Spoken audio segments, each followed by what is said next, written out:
Scientists say Africa is by far the most genetically diverse continent.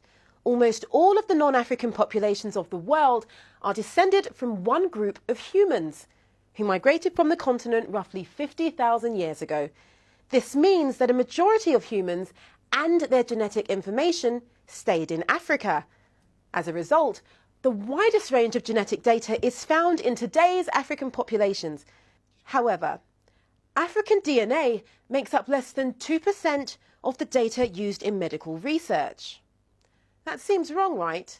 Well, a Nigerian biotech company, 54Gene, is building Africa's first commercial DNA biobank to try and increase that number.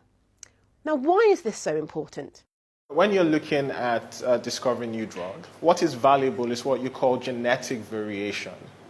And then when you consider that a population of people or a region in the world has this much genetic richness, and yet only 2% of the genetic studies has focused on this population, it means that there is a lot that we are missing globally in terms of genetics research.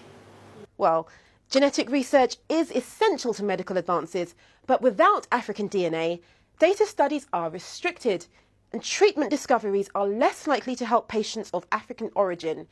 This is particularly important for diseases which disproportionately affect people of African origin, like sickle cell anemia. At present, there's no known cure, and treatment can be hard to access and expensive.